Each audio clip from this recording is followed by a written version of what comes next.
Hello everyone, this is Suyesh here.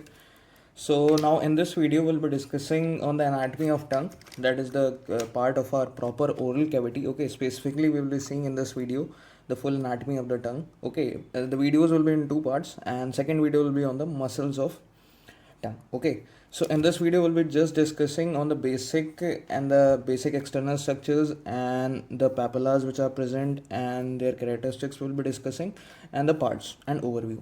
Okay, so if we go into detail about tongue basics, if we go on the basics, how a tongue is formed actually. So tongue is nothing. Tongue is just a formation of a skeletal muscle. Okay, it is just formed with a skeletal muscle, and which is covered by mucous membrane in simple language. Okay, so the meaning is that it is just a simple muscle which is covered from the outer side by the mucous membrane. Internally it is a muscle, and outside it is covered by a mucous membrane. Okay, so in simple language we can say it is a mobile muscular organ. Okay, so it is also a mobile, it is a mobile organ. You know that you can move your tongue, so it is a mobile and it's made of muscle. Okay, so that is why it is muscular and it's an organ, so organ. Okay, so this was the basic characteristics for this. And if we talk about one of the sulcus is present in the bone, which is called as alveolo-lingual sulcus. Okay, so this sulcus actually connects your tongue with the bone. Okay, so not connect the tongue with the bone. It is a mass which is filled by palatoglossal arc in the posterior side, in the last molar teeth, you can say posteriorly last molar tooth. Okay, so this is actually a sulcus which is present in the bone, and it is actually connecting the tongue with the teeth in the posterior aspect. Okay, in the posterior side, if you go on the posterior side of the teeth, you have the last molar tooth. There it has a connection with teeth. The tongue has a connection, and there is a sulcus in which you can say this as a retromylohyoid region also, because it is present in the posterior, so retro, and in the mylohyoid aspect also. Okay, so there is one of the sulcus which is further filled by palatoglossal arches and the last molar tooth. Okay, so this was the one sulcus which has a connection of tongue with the teeth in simple language. Clear? So this was the sulcus. Now if we go for the functions, okay, so if we go for the functions, I think you know from your basics. It will help in the taste, as it has taste buds, and it helps in your speech for speaking, and mastication of food, and fourth is deglutition, swallowing. Okay, because of tongue you are able to swallow the food. Clear? So these are the basic functions. Okay, basic functions of the tongue. Clear? Now if we go for the external structures, now we will be relating the external structures on diagram. Okay, the external structures we have actually three parts. Okay, so first is actually your, you can say, apex or tip of tongue. Clear? And second part is your body, which will be in the middle part, and third comes your base. Okay, base of the tongue, and in the inferior aspect you can say there is root of the tongue also. Okay, so that is actually present in the floor of the mouth cavity. It has actually the attachment, the tongue has an attachment on the posterior aspect with the floor of the mouth, and this root is actually the major entry for the different vessels and nerves. Actually enters through this root of the tongue only for the supply of the vascular supply and the nerve supply of the tongue. Okay, so this will be the basic external structures we have, and now we should relate this parts on the diagram. So this is a basic diagram, and if we go for just, we will also discuss on the surfaces also. So surfaces, tongue has actually two surfaces, and if we go for the surfaces, first one is your dorsal surface, and this diagram is actually your dorsal view. Okay, so this diagram is actually your dorsal view, and second is ventral, you can say, or inferior surface. Okay, ventral or inferior. So this we have discussed actually in the oral cavity video, as the tongue's inferior portion forms the floor of the mouth cavity. Okay, so that is why we have discussed that in the oral cavity video. I have made the video on that also. I will attach in the I button. Watch that video in detail. Okay, so here just clear the concept that it has two surfaces. One will be just in the floor of the mouth cavity, and dorsal surface will be just on the below the level of your hard and the soft palate, which is just present above the tongue. Okay, so fully tongue is present in the proper oral cavity. Okay, and the posterior aspect is some parts is present in the pharyngeal inlet and laryngeal inlet. Okay, in the posterior aspect. Clear? So if we relate these parts on the diagram for very briefly. So first, this one is actually your tip, or tip you can say, or apex. Clear? And this much part is actually your body, this sulcus terminalis. So just I will just here label this external structures only here, and afterwards we will discuss about all the sulcus and the furgus, which will be dividing the tongue. Clear? And this part is actually your base, full part you can say it is base actually, and the tip is root is actually present beneath. Okay, so root is present in the inferior aspect, in the posterior side. Okay, because it falls down in the pharyngeal inlet, and that is why you can't see, and it has a attachment with the floor of the oral cavity. Clear? So this was the three basic structures, four basic external structures. Okay, so now if we go for the parts actually, so now tongue is actually divided further into two parts. Clear? So first is anterior 2/3, which is called as oral part, and posterior 2/3, posterior 1/3 is actually called as pharyngeal part. By the name I think it is clear. The part which is lying in the oral cavity is actually considered as the oral part of the tongue, and the part which is lying in the posterior aspect, that is on the posterior aspect, tongue has a connection with the pharyngeal inlet, so that is why that part comes in the pharyngeal part. That is why it is called as pharyngeal part. So that is posterior 1/3, and this is anterior 1/3. And there is one sulcus which will be dividing this oral into pharyngeal, dividing. So there is sulcus which is called as sulcus terminalis, and it is actually V-shaped sulcus. So it will be dividing your tongue into two parts.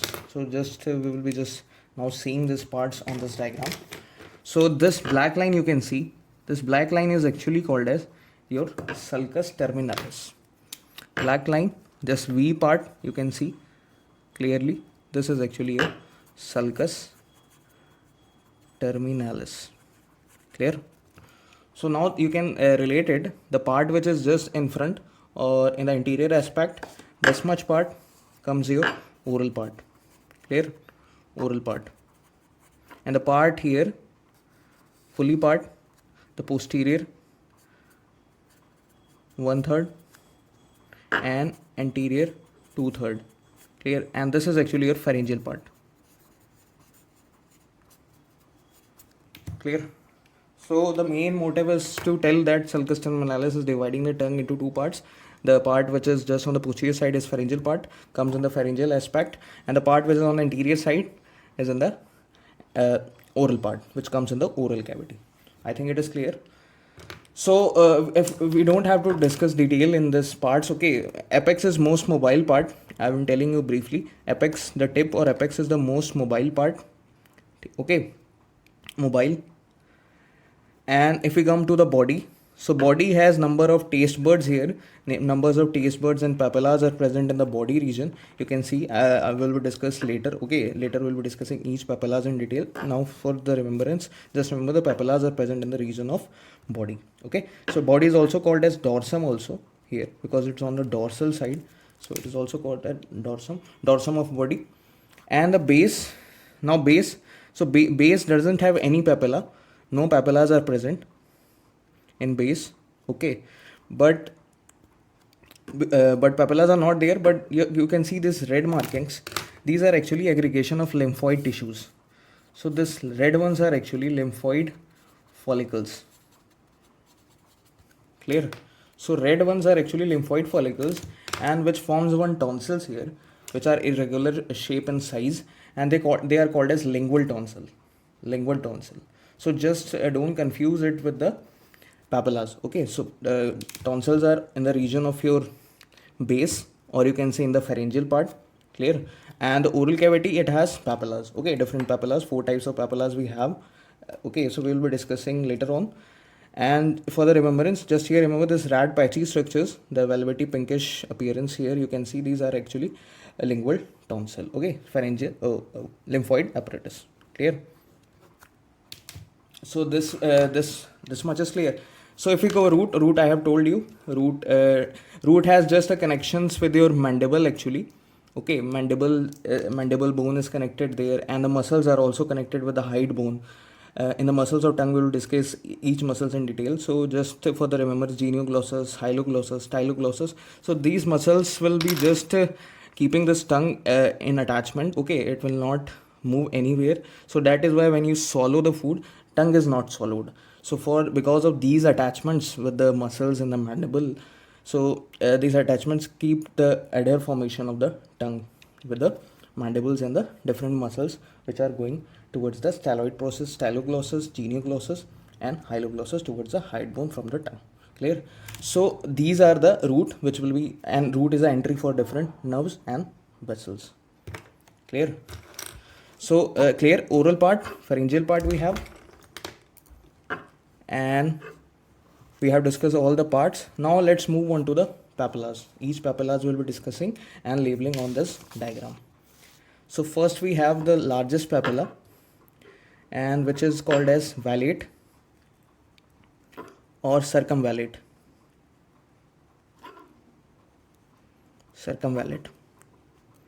And its number is around 8 to 12, and size is also around 10 to 12 mm.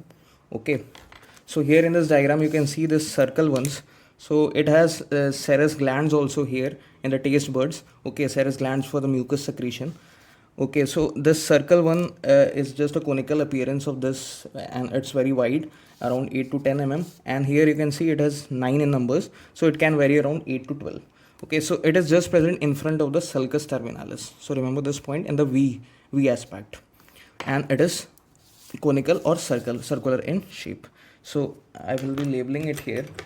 Okay, so for your easier, this is actually your valate papilla. Clear? So there will be serous glands also in this papilla. Okay, and that will be secreting your mucus secretion, and taste buds will be also present here. So it is the largest papilla, not numerous you can say, but in size it is largest. So second one comes your fungiform papilla. So now next we have the fungiform papilla, and their diameter is around 1 mm.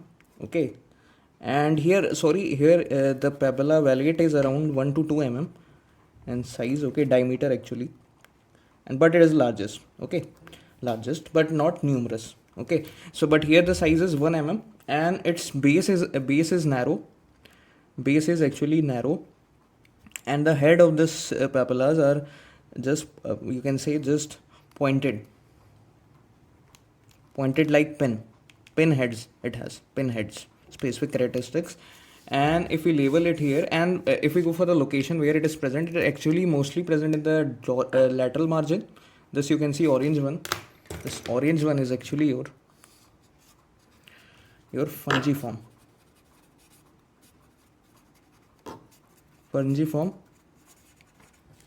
papilla. Okay, so this orange one is actually your fungiform papilla, and it is mostly present in the lateral margin and on the tip. Okay. And some are scattered on the dorsum of the tongue. You can see these black ones are some scattered fungiform papilla, but mostly are seen on the tip and the lateral margin. Okay, and they are scattered. Some are scattered in the dorsum of the tongue. Clear? Now third comes is our filiform papilla. They are just the narrowest. Okay, they are narrowest in size. They are very smaller and but numerous. Okay, so they are actually the largest in number, and they are present on the dorsum of the tongue. So dorsum of the tongue has many numerous velvety appearance. Pink velvety appearance of the tongue is due to this papillas only, which are actually present on the central part of the tongue. Okay, so dorsum of tongue, it is present actually. Clear? And one more point, this tongue is actually divided by median furrow here. Earlier I didn't label this. You can see this line which divides the tongue into bilateral margin and what is called as median furrow. Okay, so these papillas are actually the features of our oral part. Okay, so oral part consists of this papilla which are actually present in the lamina propria. Lamina propria. So lamina propria consists of all these papillas and the mucous membrane. You can say this and the below the submucous layer. Okay, so these are just actually present in the lamina propria. And the last one, which is rudimentary in humans, is actually foliate papillas. Foliate, we'll label it here. This you can see lateral aspect of the dorsum of the tongue. So these are actually called as foliate. And these are rudimentary in humans but are mostly present in the tongue of rabbits. Tongue of rabbits, you can see this papilla. So we don't have to discuss detail because it is rudimentary, not developed so well in humans. Clear? So filiform we have, fungiform, valate, and now next we have to see the pharyngeal part. Okay, next we have to see the pharyngeal part. So in pharyngeal part, in the this we have discussed these in the base, in the starting of the posterior part we have the lymphoid follicle segregation of lingual tonsils here, and the posterior part, in the pharyngeal part, the mucous membrane actually continues with the palatine tonsils also. This is actually your palatoglossal arc. Okay, and above that you know that this is actually your palatine tonsil. The same mucous layer is actually continued from the pharyngeal part and towards the palatine tonsil. Okay, and if we go for the more posterior, which is actually forming the interior wall of our oropharynx, this pharyngeal part forms the interior wall of the oropharynx also. So this is actually, you know that this is epiglottis, and this will be your fold will be present here, which is called as median glossoepiglottic fold. Okay, and this one be your lateral glossoepiglottic fold. Okay, so this margin will be your lateral. In between there will be in middle there will be your median glossoepiglottic fold, and between this lateral and median there will be your vallicula. So this you can see the gap present here is actually your vallicula. Clear? So these are the structure, and this is your epiglottis. Okay, so this part actually lies, you can't see this part actually for the test or specimen. It is when the tongue is just bended with spatula, then this part actually comes out. Then you can watch any type of infection or any patches or anything is appear. So that lies actually on the forms the anterior wall of your oropharynx. Okay, anterior wall of your pharynx also. Oropharynx, that second part of pharynx, and that is why this part comes in the pharyngeal part. And below that we have the inferior surface, which I have told you, which is just connected with the floor of your oral cavity with frenulum linguum. Okay, if there is one connection with that, I have made the video oral cavity, watch that video, there I have discussed in detail. So we will not go into detail in the inferior surface of the tongue. Okay, so there just are some mandibular ducts opening are there, lingual veins are present, and sublingual ducts opening are present. Okay, so these three structures are actually main: lingual frenulum, which will be connecting the tongue with the floor of the oral cavity or mouth, and veins will be there, and your openings for the submandibular duct and sublingual duct. Okay, so this was the video for the tongue anatomy, basic anatomy. Okay, and in the next video we'll be discussing on the muscles of the tongue. Okay, thank you. So do like, share and subscribe the channel.